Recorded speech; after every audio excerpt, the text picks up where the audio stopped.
그의 이름을 힘입어라는 제목으로 하나님의 말씀 증거하도록 하겠습니다. 지난주에 이어 오늘도 베드로가 이방인 백부장 고넬료의 집에 와서 그 가족들과 그 친구들에게 예수의 복음을 전하는 말씀을 이제 함께 나누겠습니다. 베드로의 설교가 36절부터 43절까지인데요. 좀 짧죠.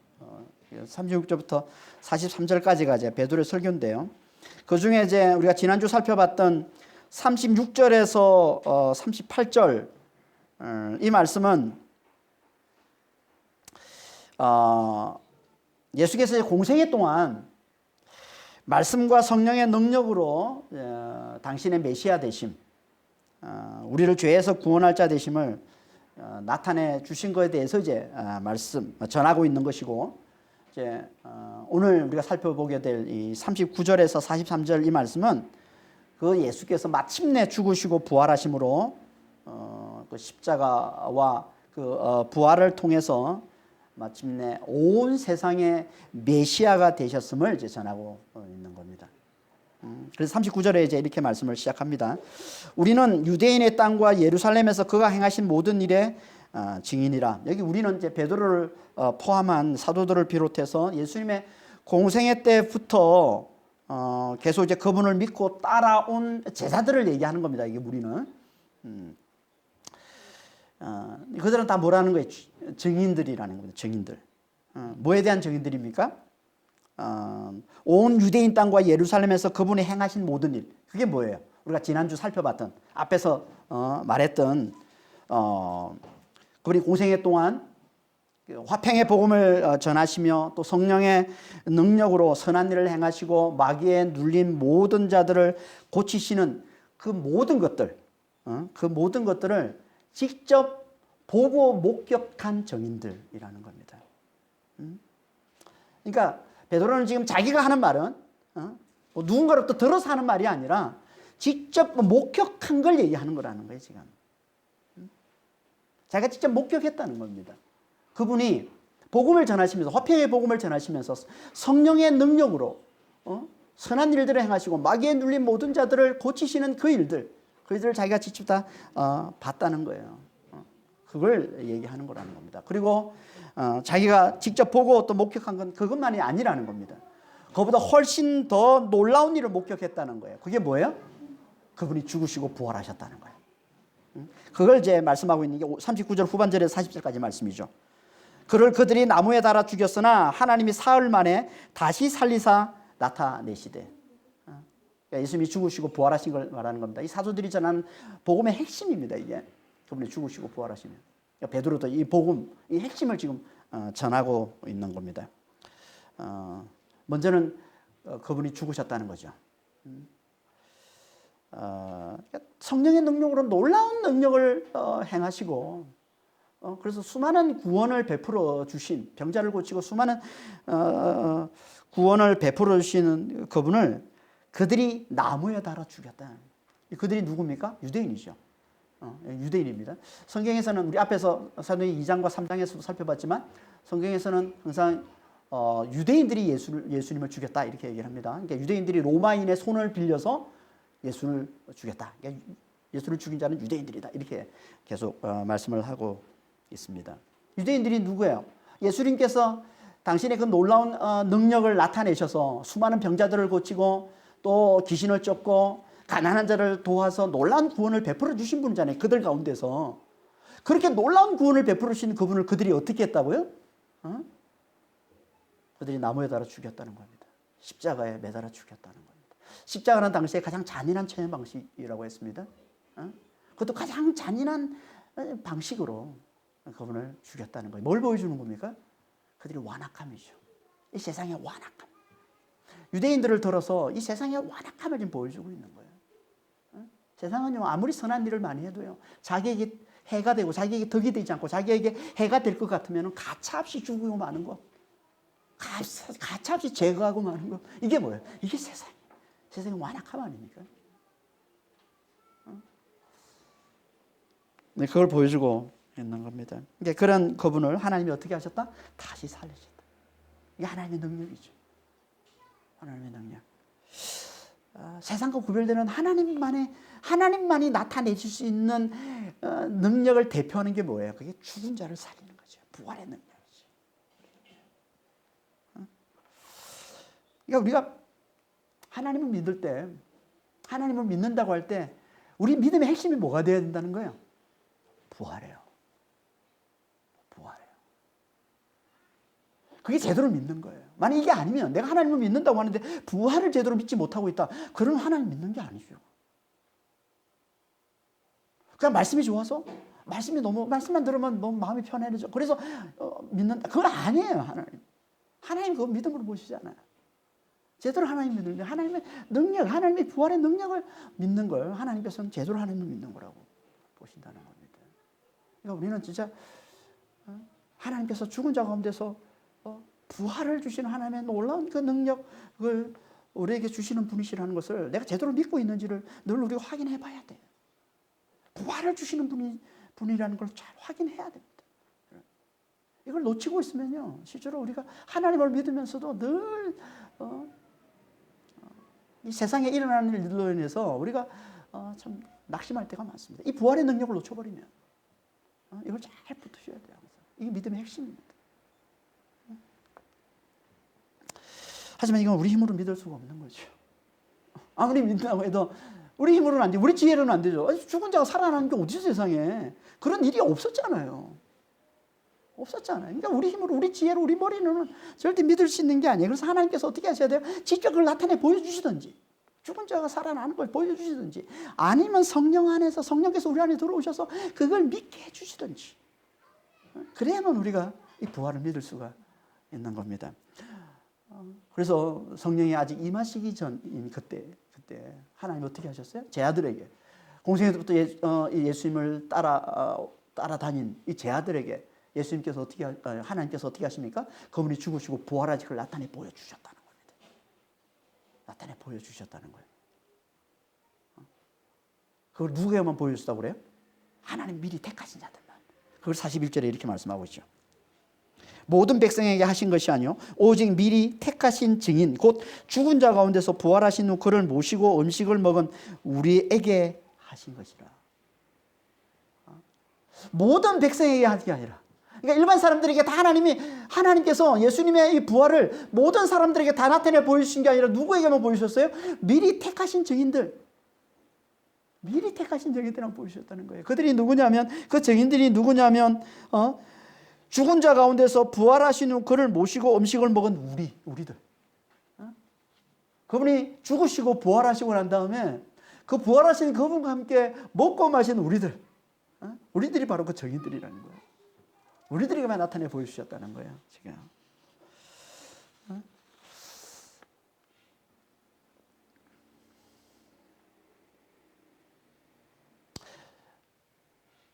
부활하신 후에 그분과 함께 먹고 마시는 우리들, 이들을 뭐라고 또 말씀하고 있습니까?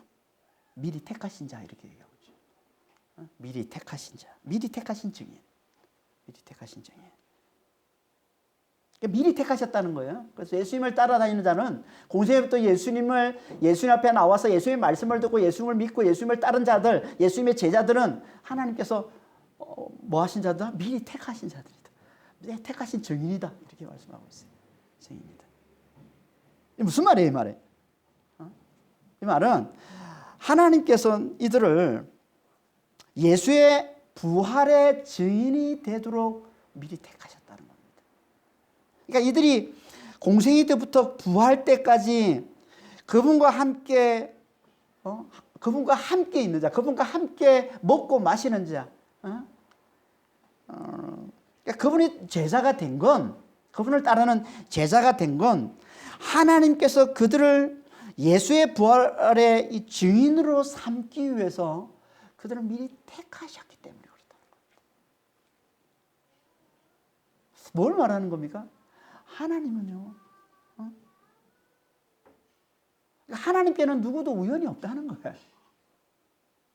누구도 우연이 없다는 거예요. 누구도 우연히 우연히 보니까 예수님이 대단히 훌륭하신 분인 것 같고, 대단하신 분인 것 같고, 그래서 우연히 따라, 이런 거 없어요. 하나님께는 없습니다.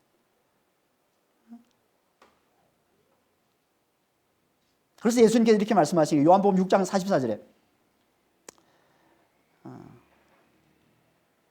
나를 보내신 아버지께서 이끌지 아니하시면 아무도 내게 올 수 없으니 오는 그를 내가 마지막 날에 다시 살리리라. 내게 오는 자, 나를 믿는 자, 나를 믿고 따르는 자는 다 아버지께서 이끌어서 왔다는 거예요. 아버지께서 이끌어서.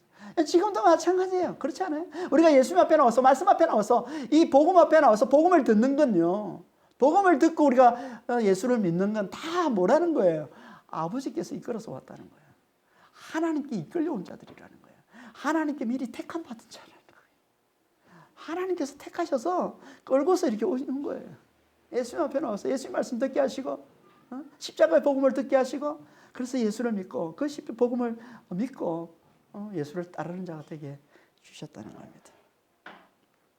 이렇게 하나님의 미리 택하심으로 예수의 말씀을 듣고 그분을 믿고 따르는 자들, 이들에게만 하나님께서 뭘 주셨다고요? 예수의 부활을 나타내 주셨어요. 예수의 부활을 보여주셨어요. 나타내 보여주셨다는 이들에게만. 왜 이들에게만 보여주실까요? 왜 부활을? 아니면 백성들에게, 모든 사람들에게 다 보여주면 좋을 것 같은데, 그렇죠? 예수님이 딱 부활하신 예수님이 딱 나타나서 봐라, 너희가 지금 내가 다시 살아난 거야, 그러면서. 그러면 더 이렇게 막 전도도 잘 될 것 같고 그렇지 않아요? 하나님은 하나님께 아니라는 거예요. 하나님께서 미리 택하신 자들, 미리 택하신 예수를 따르는, 예수를 믿고 예수를 따르는 제자들에게만 예수의 이 부활을 나타내 보여주신 건요, 이들만이 부활의 능력과 영광을 제대로 알아보고 그걸 세상에 전하는 이 증인된 삶을 살 수 있기 때문에 그런 거예요. 그렇지 않은 자들, 예수를 믿지 않는 자들, 예수님의 말씀 앞에 나오지 않는 자들, 그 말씀을 듣지 않는 자들, 예수님을 따르지 않는 이들은 이 부활을 봐도 절대 그걸 하나님의 능력과 영광으로 알아보지 못한다는 거예요. 그걸 봐도 그걸 그냥 환상쯤으로 여기고, 그걸 그냥 신기한 무슨 뭐 마술쯤으로 여기고, 그걸 뭐 속임수쯤으로 여기지, 절대 그걸 가지고 하나님의 영광 능력으로 알아보지를 못한다는 거예요. 그렇잖아요. 예수님께서 성령의 능력으로 수많은 병자들을 고치고 귀신을 쫓으니까 유대인들이 뭐라 그래? 예수님을 귀신의 왕 바알세불을 힘입어 쫓는다고 그러죠. 아니, 병자들을 고치고 지금 아픈 자들을 구원해주고 말이야, 귀신 들린 자들을 지금 구원해주는 그 일을 행하는 예수님 보고 유대인들이 쫓아와가지고 하는 얘기가 뭐예요? 귀신의 왕 바알세불이 들었다, 귀신 들렸다, 귀신의 왕이 들려가지고 귀신을 쫓는 건데, 말도 안 되는 이런. 아무리 하나님께서 부활을 보여주셔도 그들은요, 그걸 그냥 환상쯤으로 여기고 신기한 마술쯤으로 여기고,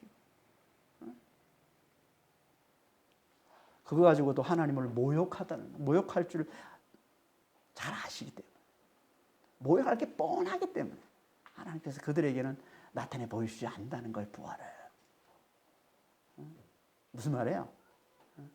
거룩한 걸 개에게 던지지 않는다는 거예요, 하나님. 진주를 돼지 앞에 던지지 않는다는 거예요. 이게 마태복음 7장 6절 말씀이잖아요.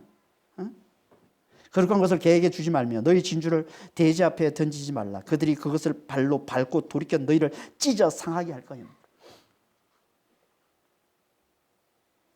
하나님은 오직 하나님의 이 부활, 예수의 이 부활을 하나님의 능력, 하나님의 영광으로 제대로 알아보는 자들, 그래서 그걸 이 세상에 전해줄 증인이 될 자들에게만 이 부활의 이 놀라운 영광을, 이 부활의 이 놀라운 능력을 나타내 보여 주신다는 겁니다. 그들이 누구라고요? 하나님 미리 택하신 자.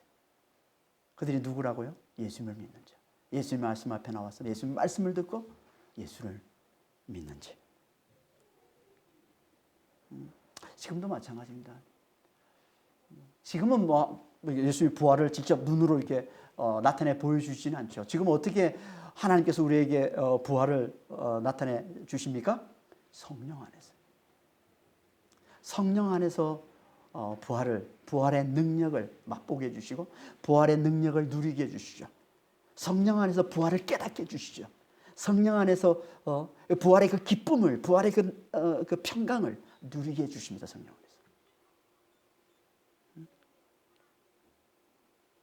근데 그걸 잘 누리려면 어떻게 해야 돼요? 예수님 앞에 잘 나와야 돼요. 예수님 말씀 앞에 잘 나와야 돼요. 예수의 이 복음을 잘 들어야 돼요. 십자가와 이 부활의 복음을 잘 들어야 돼요. 그분의 그 메시아 되심을, 우리를 죄에서 구원해내신, 십자가로 우리를 죄에서 구원해내시는 메시아 되심을 잘 들어야 성령께서 그분의 부활하심을 우리에게 나타내 보여주신다는 거예요. 그 부활의 그 능력을, 부활의 그 기쁨, 그 평강을 우리에게 나타내 보여주신다는 거예요. 여러분, 이게 부활을 잘 누리는 비결이에요. 우리가 삶 가운데 성령 안에서. 그러니까 십자가의 복음을 잘 듣는 게, 예수의 이 복음을 잘 듣는 게 지금도 동일하게 성령 안에서 우리가 부활을 맛보고 부활을 누리는 놀라운 비결이라는 겁니다. 그러니까 복음을 잘 들으셔야 돼요.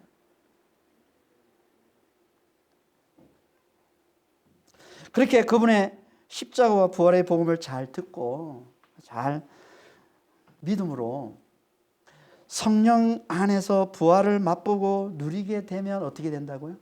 증인이 된다는 겁니다. 증인.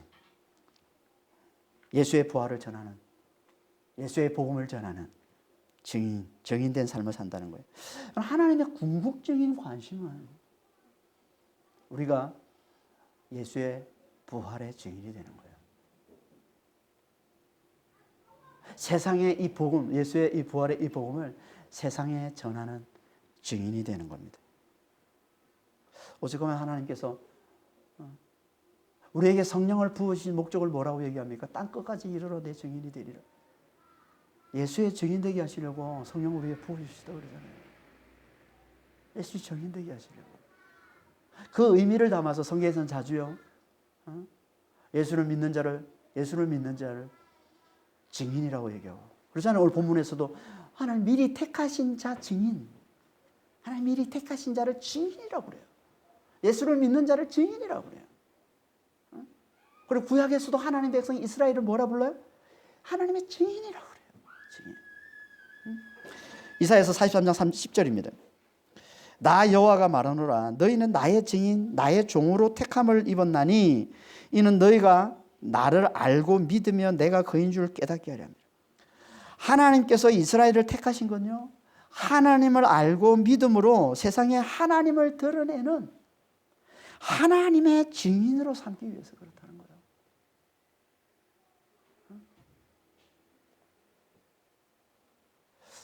하나님께서 우리를 부르신 것도 마찬가지예요. 우리를 택하신 것도 마찬가지예요. 하나님께서 우리를 부르시고 우리를 택하셔서 예수를 믿게 하시고, 그리고 믿음 안에서 성령으로 부활을 누리는, 부활을 맛보여 주시고 그 능력을 맛보여 주시고 그걸 누리게 하시는 그 목적이 뭐냐면 뭐라는 거예요? 복음을 전하는 자가 되라고. 예수의 부활의 증인이 되라고. 하나님께서 우리에게 예수를 믿고 그 믿음 안에서 성령으로 부활을 맛보고 누리는 자가 되게 해주신다는 거예요. 그러니까 우리가 예수를 잘 믿고 성령 안에서 이 부활의 능력을 잘 누리는 자가 되려면 어떻게 해야 된다는 거예요? 우리가 성령 안에서 예수를 잘 믿고 성령 안에서 부활의 능력을 잘 누리며 사는 자가 되는 비결이 뭐라는 거예요? 예수의 증인된 삶을 잘 사는 거라는 거죠. 하나님의 초점은 여기에 맞춰져 있는 거예요. 예수의 증인된 이 초점을 위해서 우리가 나가서 세상에 나가서 예수의 이 부활의 증인된 삶을 잘 살도록 하기 위해서 우리를 잘 믿게 하시고 말씀을 잘 듣고 잘 깨닫게 해주시고 성령 안에서 그 부활을 맛보며 누리게 해주신다는 거 아니에요 지금. 우리가 증인된 삶을 잘 사는 게 예수를 잘 믿고 그 예수 안에서 성령이 주시는 이 부활의 이 능력을 잘 맛보며 잘 누리며 사는 비결이라는 거예요. 부활이지. 우리에게 주님이 부활을 주셨어요. 영생을 주셨단 말이에요. 이 영생의 이 능력을, 이 부활의 이 능력을 누리게 해주시기 위해서 성령이 오셨는데 그 성령 안에서 이걸 잘 누리는 부활의 이 기쁨, 부활의 이 평강을 우리가 좀 잘 누리며 사는 비결이 뭐라는 거예요? 복음을 잘 전하는 데 있다는 거예요. 그러니까 잘 들으시고 이 복음을 잘 들으시고 성령 안에서 성령께서 우리에게 주시는 이 부활의 능력을 좀 잘 누리는 자가 돼서 이걸 세상에 잘 전하는 그 정인된 삶을 잘 사시길 바랍니다. 우리 하나님은 여기에 관심이 있어요. 여기. 다른 데 관심 없어. 오직 여기에 관심이 있어요. 믿고 성령 안에서 부활을 맛보고 누리는 자가 되어서 이 복음을, 예수의 이 복음을, 이 부활을 세상에 증거하는 삶을 사는 여기.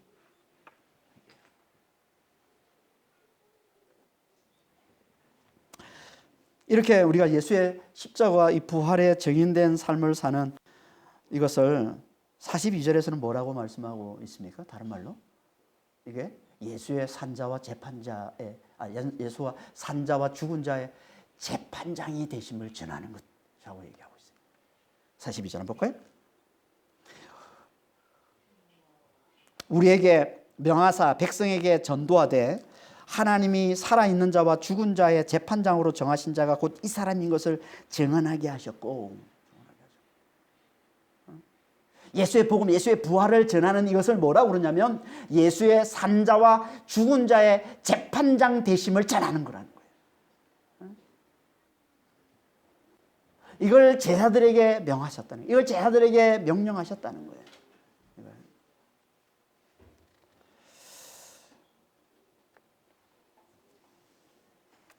여기 보면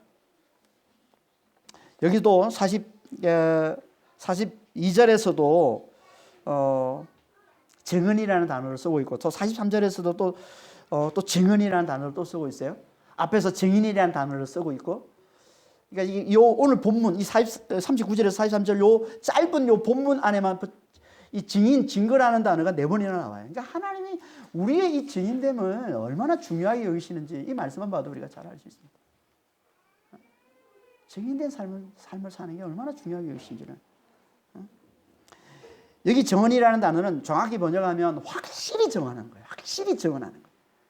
이렇게 말에 동사로 이제 이 정인이라는 단어가 마르티르고요. 이 동사형이 이제 마르티리오마이라는 단어인데 앞에 디아라는 전치사가 붙어서 강조를 나타내는 디아라는 전치사가 붙어서 확실히 정언하는 거예요. 확실히. 뭘 확실히 정언한다는 거예요? 예수의 산자와 죽은 자의 재판장 되심. 산자와 죽은 자의 재판장으로 하나님께서 예수님을 세우셨다는 거예요. 이걸 확실히 정언하고 하나님께서 제자들에게, 예수의 제자들, 사도들에게 명하셨다라고 말씀하고 있는 겁니다.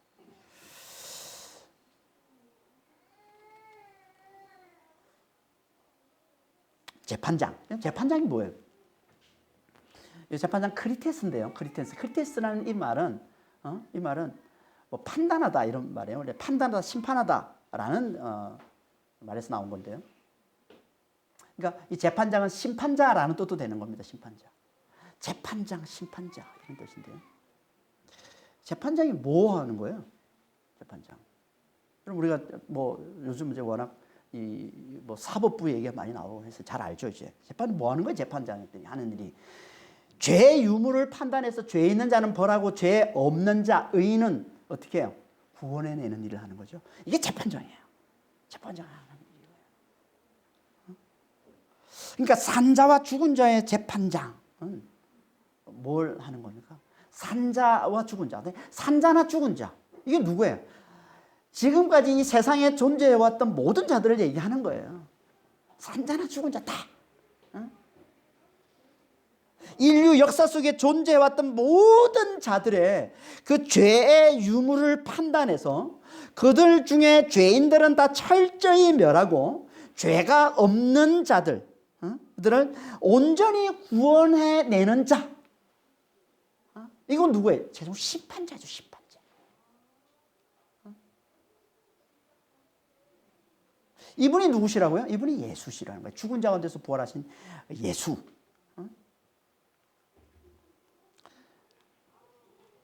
하나님께서 예수님을 최종 심판자로 세우셨다는 거예요.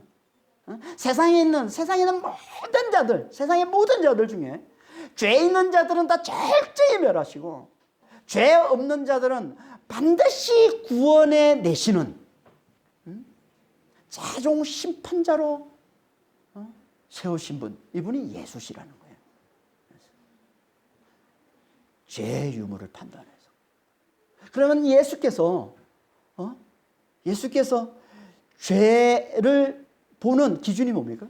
예수님이 심판자신데 그분이 죄의 유무, 죄가 있다 없다를 판단하는 기준이 뭘까요? 그건 그분을 믿는 거예요. 그분을 믿는 거예요.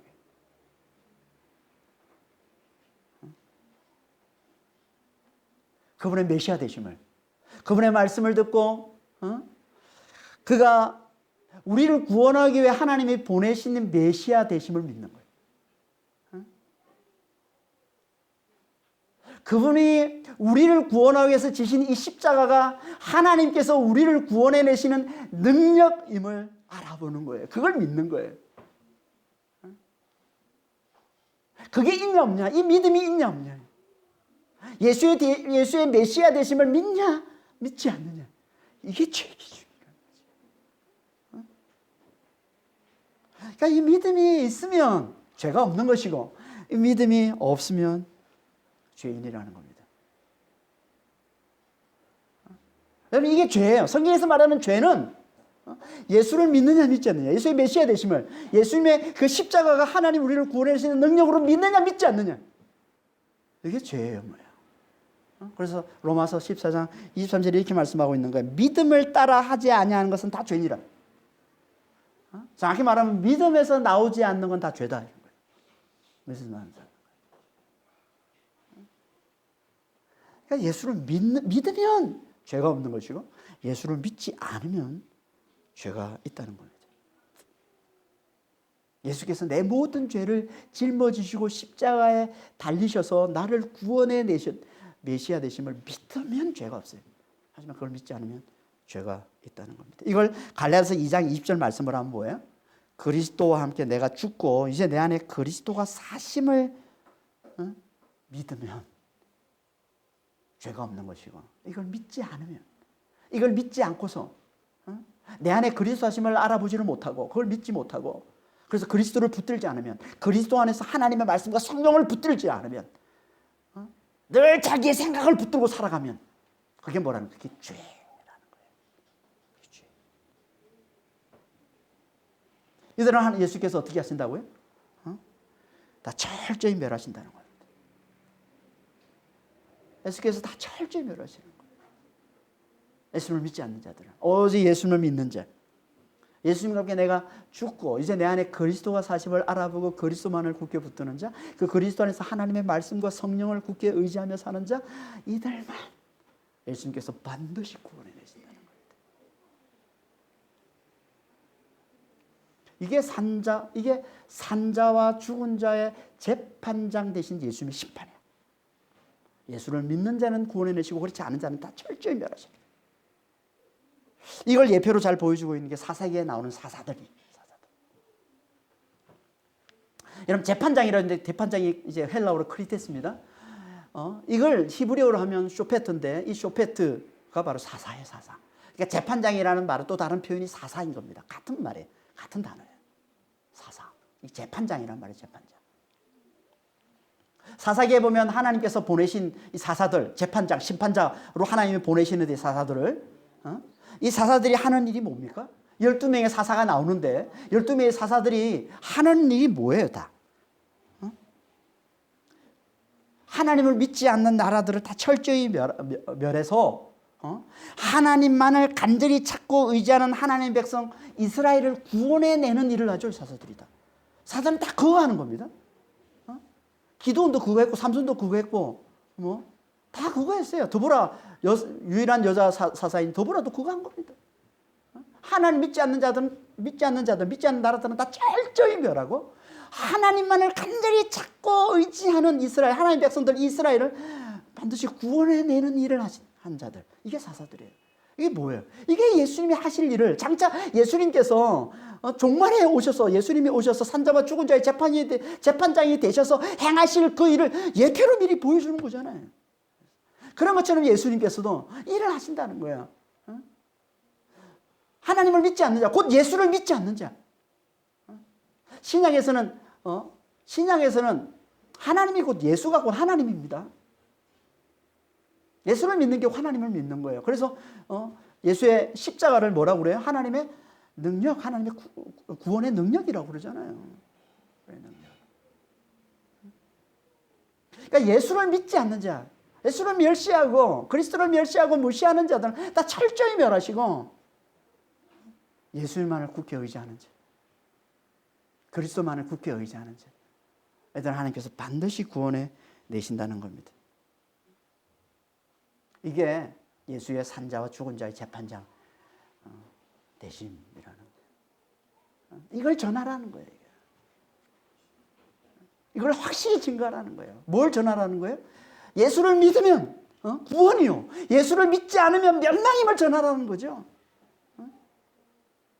예수의 말씀을 잘 듣고 그분이 메시아 되심을 잘 깨달아서 그분만을 굳게 붙드는 자는 구원이요, 그렇지 않은 자들, 예수의 말씀을 듣지 않는 자들, 그분의 메시아 되심을 믿지 않는 자들, 이들은 다 철저하게 멸망당한다는 것을 확실히 전하라는 거예요. 모든 백성들에게, 온 세상에 나가서 이걸 확실히 전하라는 거예요. 이게 뭐예요? 이게 하나님의 명령이라는 겁니다. 하나님 우리에게 주신 명령이다, 이걸 말씀합니다. 그래서 이 말씀을 이 42절에서 예수의 산자와 죽은 자의 재판장 되심을 전하라 라고 말씀하고는, 이걸 그대로 43절에서 다시 한 번 더 말씀하고 있는데 43절에서 이렇게 말씀하고 있는 거예요. 그에 대하여 모든 선지자도 정언하되 그를 믿는 사람들이 다 그의 이름을 힘입어 죄사함을 받는다 하였느니라. 이게 앞에서 말했던 42절에 얘기했던 예수의 산자와 죽은 자의 재판장 되심이에요. 그걸 다른 표현을 하면 43절에 이 말씀이라는 거예요. 예수를 믿는 자는 그 이름을 힘입어서 죄사함을 받는다, 구원받는다는 얘기죠. 구원받는다. 모든 선지자들이 다 이걸 정언하고 있었다는 거예요. 정언하고 있다는 거예요. 지금도 모든 선지자들이 다. 대표적인 선지자가 누구예요? 이사야죠. 이사야서 53장 말씀이 그 말씀이잖아요. 이사야서 53장 5절에 보면 이렇게 말씀하고 있습니다. 그가 찔림은 우리의 허물 때문이요, 그가 상함은 우리의 죄악 때문이라. 그가 징계를 받음으로 우리가 평안을 누리고 그가 채찍에 맞음으로 우리가 나음을 입었도다. 이 속에 담겨있는 의미가 뭐라는 거예요? 그리스도, 여기 그거라는 게 하나님이 보내신 구원자 메시아를 말하는 거니까. 메시아를 믿는 자, 이 속에 담기는 의미가 뭐라고요? 메시아를 믿는 자는 그 이름을 힘입어서 죄사함을 얻고 구원을 받는다는 얘기예요. 그분이 우리를 대신해서 채찍에 맞고 우리를 대신해서 징계를 받고 하심으로 우리의 죄를 다 짊어지심으로, 그를 믿는 자는, 그게 그를 믿는 것이고, 그런 자들은 다 구원을 받고 평안을 누리고 나음을 얻고 한다는 거죠. 그 말씀을 하고 있는 거예요. 이사야서 외에도 말고도 다른 선지자들도 다 이걸 정언하고 있다는 거예요. 그리스도를 믿는 자가 구원이라고, 예수를 믿는 자가 죄사함을 받는다고, 그걸 전하고 있다. 베드로가 그러는 거예요. 모든 선지자들이 전하고 있는 이 복음을 내가 지금 전하고 있는 것이 똑같이, 모든 선지자들이 전한 이 메시아를 믿는 자가 죄사함을 받는다고 그랬는데 내가 지금 그걸 전하고 있는 거예요. 내가 그걸 찌어 목격했고, 그래서 그걸 전하고 있는 거야. 그분이 죽으시고 살아나신 그분이, 부활하신 그분이 바로 믿는 자를 죄사함을 주는, 믿는 자에게 죄사함을 주시는 메시아, 구원자다라고 말씀하고 있는 거죠. 근데 여기 보면 예수 믿는 자가 어떻게 죄사함을 받는다고 합니까? 43절을 보면 그를 믿는 사람들이 다 그의 이름을 힘입어 죄사함을 받는다 하였느니라. 믿는 자들이 어떻게 죄사함을 받는다고요? 그의 이름을 힘입어서 죄사함을 받는다. 이름을 힘입다라는 이 말은요, 그 이름으로 말미암아 또는 그 이름을 통해서라는 뜻이에요. 이 디아라는 전치사인데요, 몸을 통해서 몸으로 말미암아 이런 뜻입니다. 그 이름으로 말미암아, 그 이름을 통해서, 그 이름 안에서 구원을 받는 거예요. 죄사함을 받고 구원을 받는 거예요. 이게 무슨 말일까요, 이게? 그러니까 예수를 믿는 자는요, 그 이름만을 굳게 붙들게 되는데, 그때 그 이름이 죄사함을 가져다 주고 구원을 가져다 준다, 이런 말이에요. 자, 이건요, 성경에서 자주 여기서 그 이름, 그의 이름 구원을 가져다 준다라는 이 말씀은요, 성경에서 자주 하고 있는 말씀입니다. 로마서 10장 13절 14절에 보면요, 누구든지 주의 이름을 부르는 자는 구원을 받으리라. 그런즉 그들이 믿지 아니하는 이를 어찌 부르리요. 주의 이름을 부르는 자에게 구원을 주신다는 거예요. 그런데 누가 주의 이름을 부른다? 믿는 자가 주의 이름을 부른다 이런 얘기죠. 이건 저 구약의 요엘서 2장 32절에 나오는 말씀을 인용해서 말씀하고 있는 거예요, 바울이. 그리고 창세기 4장 26절에서도 우리가 지난주에 살펴봤지만 창세기 4장 26절에서도 이렇게 말씀하고 있죠. 셋이 아들을 낳으니 그 이름을 에노스라 하니라. 그때 사람들이 비로소 여호와 이름을 불렀더라. 우리가 지난주에 에노스에 대해서 우리 자세히 살펴봤습니다. 에노스가 뭐라고 했습니까? 에노스는 원래 에노스라는 이 말은 흙으로 지연받아서 쉽게 깨지는 너무나 연약한 존재를 나타내는 뜻이라고 그랬습니다. 그러니까 너무나 죽을 수밖에 없는 너무나 연약한 존재를 나타내는 단어가 이 에노스예요. 근데 하나님께서는 이 에노스라는 이 단어를 들어서 뭐라고 부르신다고? 사람이라고 부른다. 사람. 그러니까 하나님은 이들만 사람으로 보신다는 거예요. 이들만. 자신을 그러니까 연약한 그릇, 너무나 쉽게 깨지는 연약한 그릇, 죽을 수밖에 없는 너무나 연약한 존재. 이들을 하나님은 사람으로 보시는 거예요. 그래서 성경에 나오는 사람이 다 에노스예요. 에노스. 근데 이 에노스가 로마서 10장 14절로 하면 이 에노스가 누굽니까? 예수를 믿는 자죠. 그렇잖아요. 에노스가 주의 이름을 부른다고 했으니까 로마서 14장에서는 누가 주의 이름을 부른다고 했어요? 믿는 자. 예수를 믿는 자. 그러니까 믿는 자가 누구라는 얘기예요? 믿는 자는 자신을 죄로 인해서 죽을 수밖에 없는 너무나 연약한 존재로 알아보는 자. 그러니까 하나님의 은혜가 없이는 이 십자가의 이 능력, 이게 없이는 죄로 인해서 죽을 수밖에 없는 너무나 연약한 존재로 알아보고 예수님만을 굳게 붙드는 자, 이게 예수를 믿는 자예요. 예수님만을 굳게 붙드는 걸 이걸 다른 말로 이걸 주의 이름을 부른다고 하는 거예요. 주의 이름을 부르는 거예요. 그래서 주의 이름을 부른다는 이 말이 기도의 의미도 되고 예배의 의미도 되고 다 하나님을 간절히 찾는 거예요. 하나님을 간절히 의지하는 거예요. 이게 주의 이름을 부르는 거예요. 간절히 하나님을 붙드는 거예요.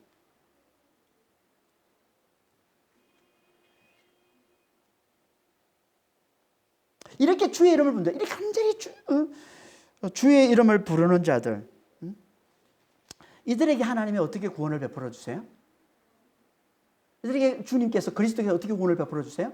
당신의 이름을 주셔서 그 이름으로 사는 자가 되게 하심으로 죄사함과 구원을 가져다 주신다는 거예요. 이게 그런 믿는 자가 그의 이름을 힘입어서 죄사함을 얻는다라고 말씀하고 있습니다. 이게 주의 이름을 부르는 자, 주님만을 간절히 의지하는 자를 주님께서 당신의 이름을 주셔서 그 이름으로 사는 자가 되게 하셔서 죄사함과 구원을 가져다 준다는 겁니다. 하나님께서 우리에게 당신의 이름을 주시면, 그리스도께서 우리에게 당신의 이름을 주시면 그게 우리를 죄사함과 구원을 가져다 주게 된다는 거예요. 여러분, 이걸 잘 비유로 잘 보여주고 있는 게 여자가 결혼을 하면 남자의 이름을 갖는 겁니다. 우리나라는 그렇지 않지만 외국은요, 대부분의 외국이, 특히 유럽은 다, 미국은 다. 여러분, 일본도 그런 거 아세요? 결혼하면 다 여자는 자기 이름을 버리고 남자의 이름을 갖습니다. 일본은 법으로 그걸 정해놨어요. 이게 메이지 유신 때 이제 유럽을 받아들이면서, 유럽의 문물을 이제 받아들이면서 메이지 유신을 시작하냐. 그때 이것도 같이 받아들여가지고 그때 이제 시작이 된 거예요. 법으로 아예 제정을 해버렸죠. 여자가 결혼하면 여자 이름은 없어지고 남자 이름을 갖는 거예요. 뭐 미국이나 유럽은요 법으로까지 정해놓지는 않았어요. 그렇게 하는 거죠. 뭐 전통에 따라서 하는 거예요. 이게 전통이래요. 과거에 여자가 남자 없이는 살 수 없는, 그러니까 남자의 보호 아래 있어야만 살 수 있었던 그때 그 전통에서 이어져 온 거라는 거죠. 근데 지금도 여전히 그러고 있는 거예요.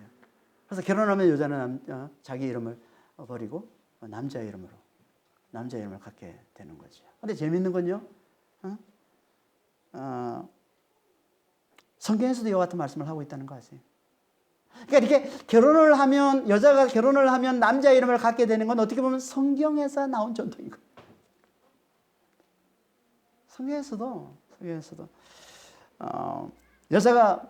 멸망당한 여자가 구원을 얻기 위해 남자와 결혼을 하는 것을 남자의 이름으로 불려진다라고 얘기를 합니다.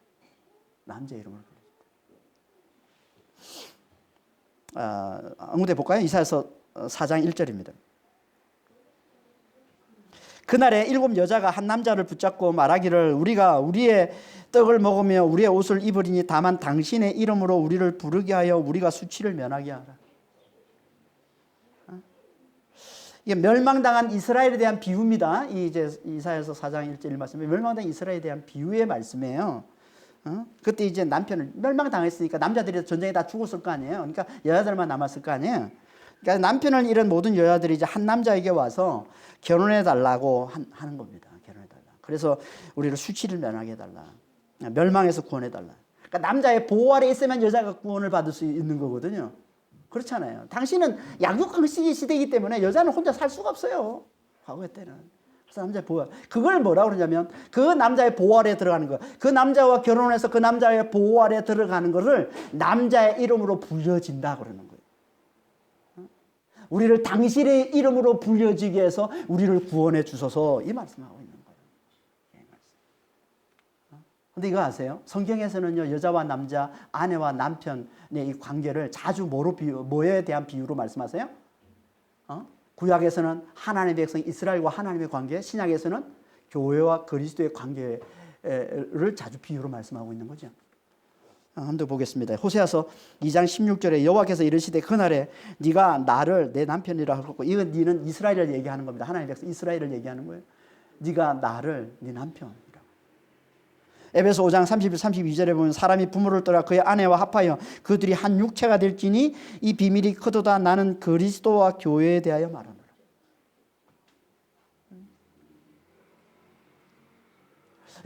그러니까 이사야서 좀 전에 살펴봤던 이사야서 4장 1절의 이 말씀은요 어떤 말씀으로 볼 수 있는 거예요? 멸망당한 이스라엘, 곧 자신을 죽은 자로 알아보는 에노스, 자신을 죽은 자로 알아보는 이 에노스가 하나님 앞에 나와서 주의 이름을 부르는 거죠. 주의 이름을 간절히 부를 때 그때 하나님께서 당신의 이름을 주셔서 그를 구원해 주시는 말씀으로 볼 수 있다는 겁니다. 이 말씀이. 그걸 비유로 보여주는 말씀이라는 거예요. 그걸 상징으로 보여주는 말씀이라는 거예요. 이게 예수를 믿는 자가 그의 이름을 힘입어서 죄사함을 얻는다. 예수를 믿는 자가 그 이름을 힘입어서 구원을 얻는다는 겁니다. 그 이름 안에 들어가서 그 이름의 보호 아래 들어가서 구원을 얻는다는 거예요. 그러니까 자신을 죄로 인해서 죽을 수밖에 없는 너무나 연약한 존재로 알아보는 이 믿는 자 에노스는요 늘 예수의 이름을 부르게 되고, 그렇잖아요. 하나님 없이는, 하나님의 은혜 없이는, 하나님의 능력이 나와 함께하지 않고서는 내가 죽을 수밖에 없다는 걸 너무나 잘 알고 있는 자는 늘 하나님을 찾겠죠. 늘 하나님을 부르겠죠. 이게 주의 이름을 부르는 거란 말이에요. 주의 이름을. 주의 이름을 부르게 되는 것이고, 이렇게 주의 이름을 간절히 부르는 그들에게 하나님께서 어떻게 구원을 주신다고요? 당신의 이름을 주셔서, 그를 당신의 이름으로 불리게 해주셔서, 그에게 당신의 이름을 주셔서 그를 구원해 주신다는 거예요. 그에게 죄사함을 가져다 주신다는 거예요. 이걸 갈라디아서 2장 20절 말씀으로 하면 그 안에 그리스도가 사는 자가 되게 해주셔서 당신의 이름으로 불려지게 한다는 이 말이, 하나님의 이름을 주시고 그리스도께서 당신의 이름을 주신다는 이 말이, 그걸 우리에게 그리스도가 사시는, 우리 안에서 그리스도가 사시는 걸 얘기하는 겁니다. 이름은 곧 그예요. 예수의 이름은 예수님 그분이에요. 하나님 이름은 하나님 그분이에요. 그 이름을 우리에게 주신다는 것은 우리 안에 그분이 사신다는 거예요. 이게 그리스도의 이름으로, 이게 하나님의 이름으로 불려지는 거예요. 그리스도가 사시는 거예요. 그리스도 안에서 이 성령으로 사는 자예요. 그리스도 안에서 영생과 부활을 사는 자가 되는 거예요. 이게 그리스도의 이름, 이게 하나님의 이름을 하나님께서 우리에게 주신 겁니다. 이게 하나님의 이름으로 우리가 불려지는 거예요. 하나님의 자녀, 하나님의 아들, 이게 다 하나님의 이름으로 불려지는 거란 말이에요. 하나님께서 우리를 당신의 아들로 보시면, 당신의 자녀로 보시면 끝나는 겁니다. 하나님이 책임지신다는 거예요. 하나님 다 보여주신다는 거예요. 하나님이 구원해 주신다는 거예요. 하나님 반드시 하나님께서 부활과 영생을 누리게 해주신다는 겁니다. 우리를 당신의 아들로 보시면, 당신의 자녀로 보시면 이게 하나님의 이름으로 불려주는 거란 말이에요. 이게 우리 안에 그리스도가 사시는 거란 말이에요. 여러분, 우리 안에 이게 있다면 우리는 이미 최고의 추수를 거둔 자가 되는 겁니다. 우리 안에 이게 있다면. 오늘은 추수감사주일로 우리가 모여서 올 한 해 동안 하나님께서 우리에게 베푸시는 그 은혜에 대해서 감사하는 날인데요. 올 한 해 하나님께서 여러분에게 베푸시는 은혜가 많습니까? 많이 있습니까?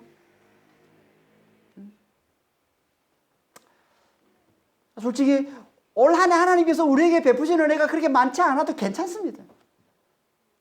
뭐 대단한 축복, 대단한 뭐 추수 그런 거 없어도 괜찮아요.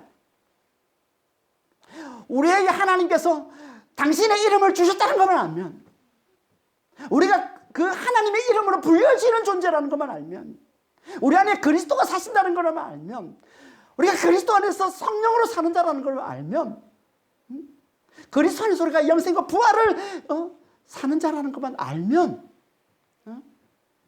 우리는 이미 최고의 추수를 거둔 자예요. 완전한 추수를 거둔 자예요. 영원토록 풍성한 추수를 거둔 자인 겁니다.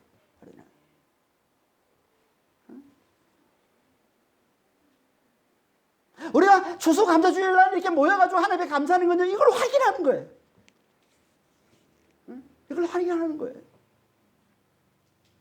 올 하나님 따라 살아오면서 하나님이 내게 주신, 내게 베푸신 그 은혜를 보면서, 그걸 맛보면서, 하나님이 내게 주신 진짜 추수, 그 완전한 추수, 영원토록 풍성한 추수, 그걸 확인하는 겁니다. 그걸 기억하는 거예요. 그걸 깨닫는 거예요. 그래서 오롯이 그분을 높이고 그분께 감사하는, 그게 하나님이 기뻐하시는 진짜 추수감사 예배가 되는 겁니다. 우리는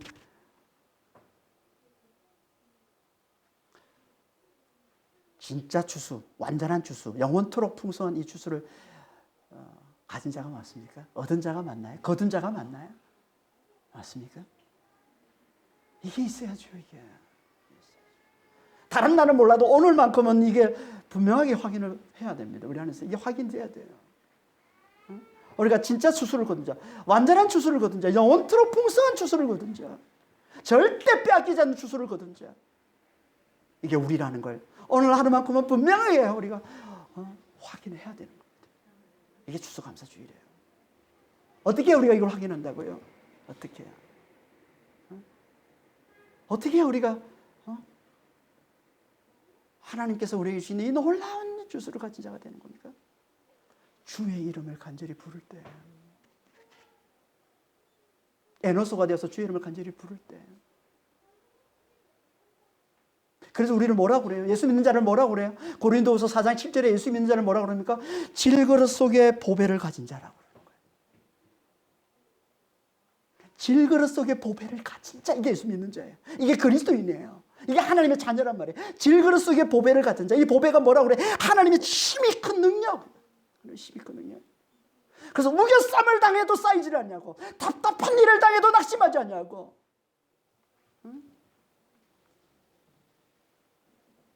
환난을 당해도 버림받지 않냐고. 어떤 어려움, 어떤 환난을 만나도 멸망당하지 않는 하나님의 보활, 하나님의 극하신 능력의 보활이 있는 자. 이게 하나님께서 우리에게 주신 가장 놀라운 축복 아닙니까? 그래서 우리의 이름이 질그릇 속의 보배예요. 누가? 여러분이. 예수를 믿는 여러분이. 이걸 확인해야죠. 내 속에 보배가 있다는 걸 확인해야지. 진짜 주소, 완전한 주소가 있다는 걸 확인해야죠. 누가 이걸 확인해? 자기가 질그릇을 아는 자. 질그릇이 뭐라고 그랬어요? 에노스라고 그랬잖아요. 이 에노스가 질그릇이란 뜻이에요. 질그릇. 쉽게 깨지는 그릇으로 만든 존재. 이게 에노스란 뜻이란 말이에요. 이게 사람이 하나님이 보시는 사람. 이 사람 속에 하나님은 이 보배를 주시는 거예요. 하나님 사람 속에 하나님 당신의 이름을 주시는 거예요. 당신의 이름으로 불리게 해주시는 거예요. 그 속에 그리스도를 주시는 거예요. 그래서 하나님께서 지키시고 보호하시고 당신의 그 능력으로 지키시고 보호하시고 축복해 주신다는 겁니다. 함께 해 주신다는 거예요. 절대 망하지 않게 해주신다는 거예요. 절대 낙심하지 않게 해주시네요. 반드시 이기게 해주시고 반드시 승리하게 해주시고 반드시 영생과 부활을 누리게 해주신다는 겁니다. 반드시 구원을 이루게 해주신다는 겁니다. 이걸 확인하시고 오늘 하나님께 진짜 우리에게 완전한 주수를 주시니 하나님께 감사하는 그런 추수감사 주일이 다 되시게 되심을 축원합니다. 기도하겠습니다. 하나님 아버지, 우리에게 완전한 추수를 주셨습니다. 주님, 우리에게 영원토록 풍성한 추수를 주셨습니다. 주님, 최고의 추수를 주셨습니다. 주님, 우리에게 예수 이름을 주신 게, 우리에게 그리스도의 이름을 주신 게, 우리에게 하나님의 이름을 주신 게, 하나님의 이름으로 불려주게 해주신 게, 하나님의 자녀가 되게 해주신 게, 우리 속에 그리스도가 사는 자가 되게 해주신 게, 그리스도 안에서 성령을 주시고 성령의 능력으로 사는 자가 되게 해주신 게, 영생과 부활을 누리며 사는 자가 되게 해주신 게, 하나님께서 우리에게 주신 진짜 추수, 완전한 추수, 영원토록 풍성한 추수를 우리에게 주신 겁니다. 주님, 이걸 알아보는 자가 다 되게 하여 주시옵소서.